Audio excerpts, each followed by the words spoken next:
Pernah kepikiran nggak sih, kenapa ya ada produk yang laku keras di pasaran sementara produk lain kayak hilang gitu aja? Nah, jawabannya itu ada di pemahaman tentang salah satu kekuatan paling dasar dalam ekonomi. Pilihan kita, ya kita sebagai konsumen. Oke, mari kita mulai dengan satu pertanyaan yang jadi pertanyaan besar buat banyak perusahaan.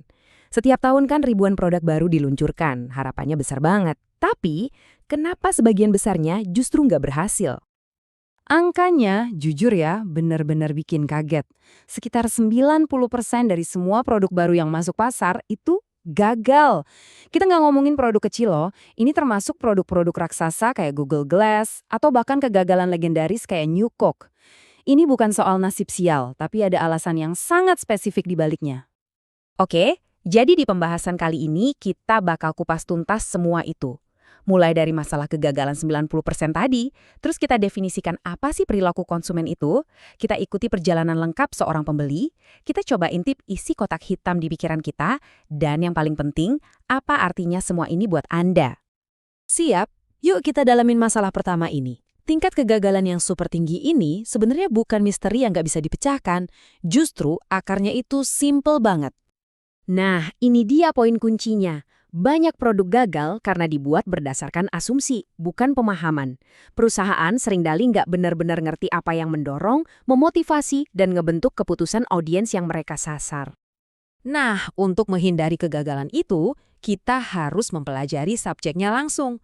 Jadi, sekarang kita coba lihat deh, apa sih definisi sebenarnya dari perilaku konsumen?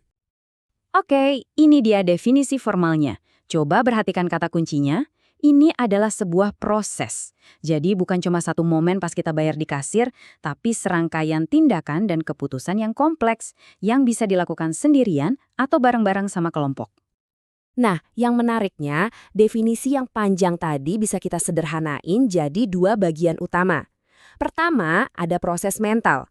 Ini semua yang terjadi di kepala kita. Evaluasi, banding-bandingin, sampai akhirnya mutusin. Terus yang kedua, ada aktivitas fisik. Tindakan nyatanya, kayak datang ke toko, klik beli di online shop, atau pas kita lagi pakai produknya. Ini nyambung banget ke poin penting berikutnya. Memahami konsumen itu artinya kita harus lihat gambaran yang jauh lebih luas, nggak cuma pas transaksi doang. Perjalanan seorang konsumen itu punya 3 tahap yang jelas. Pertama itu akuisisi, ini tentang gimana caranya kita dapetin sesuatu. Kedua, konsumsi, yaitu gimana kita benar-benar pakai dan ngerasain produk itu di kehidupan kita. Dan yang terakhir, disposisi, apa yang kita lakuin setelah selesai pakainya. Setiap tahap ini punya ceritanya sendiri. Sekarang pertanyaannya, gimana caranya para ahli mencoba ngertiin apa yang terjadi di kepala kita selama proses ini? Yuk kita lihat cara mereka bikin model dari pilihan manusia yang rumit ini. Ternyata, nggak ada satu ilmu pun yang bisa ngejelasin semuanya sendirian. Buat benar-benar paham konsumen, kita perlu pakai kacamata dari berbagai bidang ilmu. Psikologi buat ngertiin pikiran individu, sosiologi buat pengaruh sosial, antropologi buat budaya, dan ekonomi buat ngertiin gimana kita bikin pilihan dengan sumber daya yang kita punya. Nah, dari semua pendekatan ini, muncullah satu model yang berguna banget dan gampang dimengerti yang dikenal sebagai model kotak hitam atau stimulus response. Model ini dimulai dengan stimulus. Ini tuh semua hal yang dilemparkan pasar ke kita. Coba bayangin 4P dalam pemasaran. Produknya sendiri, harganya, tempat jualnya di mana, dan cara promosinya. Semuanya ini adalah masukan dari luar.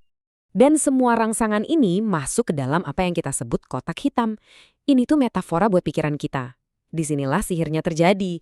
Latar belakang pribadi kita, keyakinan, pengalaman, dan cara berpikir kita yang unik, semuanya memproses informasi dari luar tadi. Akhirnya, setelah semua diproses di dalam kotak hitam itu, keluarlah yang namanya respons. Inilah hasilnya, tindakan yang kita ambil.